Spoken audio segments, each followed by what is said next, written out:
Namaste und Hallo. Today I bring you lesson number 11. So recently I received many questions regarding German vocabulary and verb forms, how to deal with them when you have no physical teacher around. So this video is all about the tips that I personally use. Do not skip the video at any point of time because you may lose some information. Let's begin.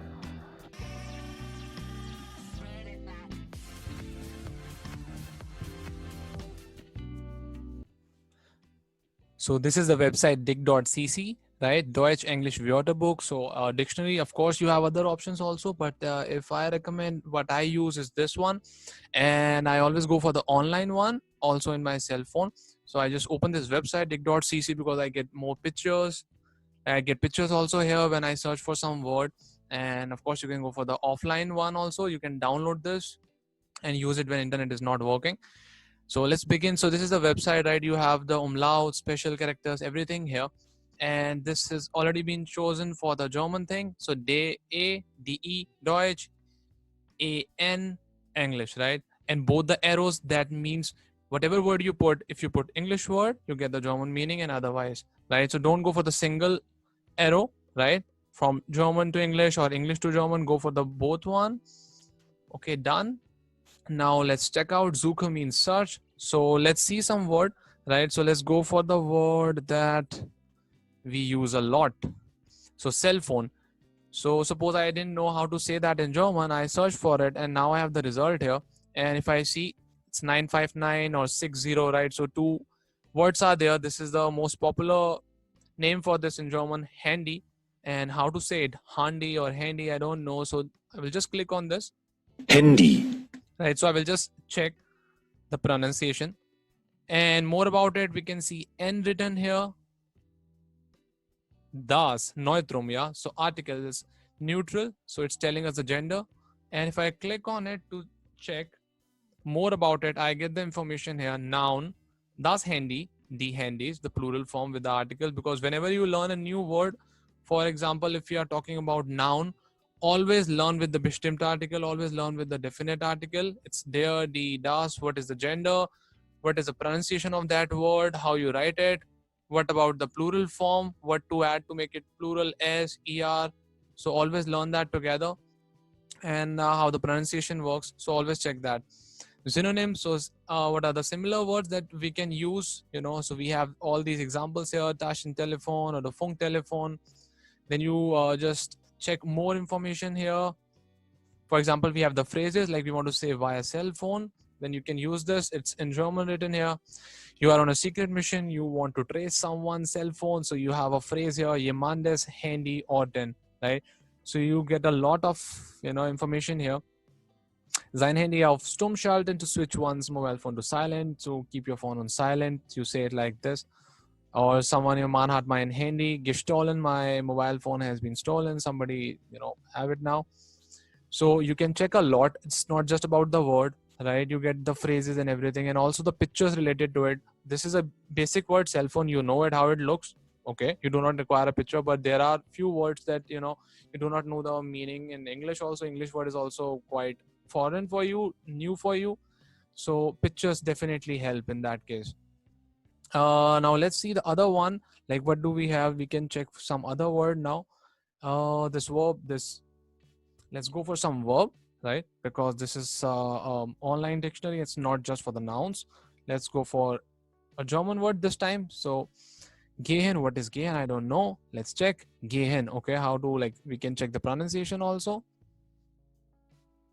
Gehen. Right, so you have here many options. Computer or some natives have already recorded the sound, so it helps you. You can just check that.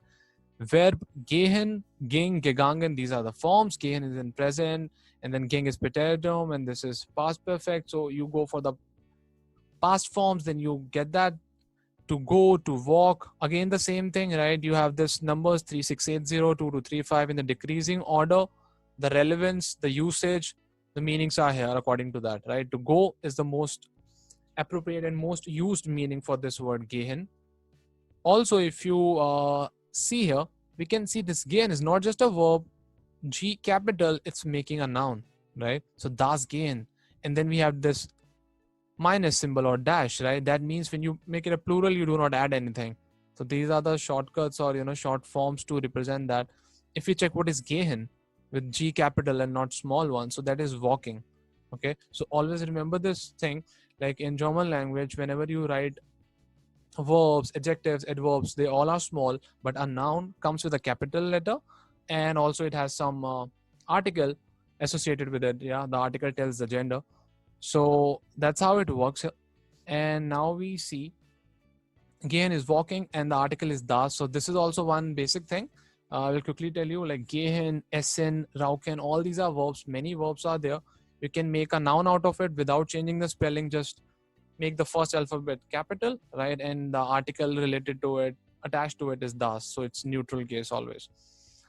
Okay, what else we have here? Okay, so all these things, like when walking, you want to say a sentence with using when walking. Okay, so beim gehen, you get the preposition here. By is a preposition. Okay, that's how you can say it. To go for a dinner, Abendessen gehen. Okay, right. So you can definitely get the phrases and other information related to gehen, like to go bankrupt. So bankrupt gehen. Okay, then you have seen many pages, vorige Seite or the next Seite. If I check second one, just to show you, so we have other information also, right? Here are the pictures, of course, all are related with gehen. We have seen the pronunciation. To do the shopping, to go for shopping, einkaufen gehen, and so on and so forth, right? To let somebody goes, jemanden gehen lassen. So you can definitely use this website to check the meanings of verbs, nouns, adjectives, everything, because you get the pictures, you get the audio. Okay. So all the languages have 4 important aspects, right? Reading, listening, speaking, and writing. So make sure you take care of that. And now second website that we'll talk about is totally dedicated to verbs. Here is the website deconjugation.de, right? If you check here, we have chosen this. This is a German flag, right? You can go for some other flag also, so that will show the different, conjugation in Französisch. So here you have the menu. To go for the other languages, we'll go for this one, Deutsch. Okay, so this, what you can do is, like, you can write the verb here. For example, let's write machen. This is the verb that we discussed in lesson number 9. So a regular verb. Let's check it. Okay, so you will see the advertisements also on this website. So just ignore that. Here it is, right? So die Konjugation des Verbs machen. So this website helps you get the conjugations. Okay. And here if we see das Verb machen ist ein regelmäßiges Verb. Ja, regular verb. Das Verb machen wird mit dem Hilfsverb haben konjugiert. So that is something to make the past form. So we use haben Hilfsverb. So that's a helping verb that we use. Now let's check this presence. So this column, right? Ich mache, du magst, es magst. So these are the conjugations. Ich, du, es, wir are the personal pronouns already done in lesson number 8. And this is the regular verb. So you get the conjugation here. If you have any doubt, you can just come to this website and check it. Okay. And these here, preteritum, perfect, plusquamperfect, right? These are for the, intermediate, advanced levels. You need all this because this is talking about past, preteritum, perfect. We will learn that in the upcoming tutorials. We'll do that also. But currently we have just done presence. So you get the answers here. Plusquamperfect.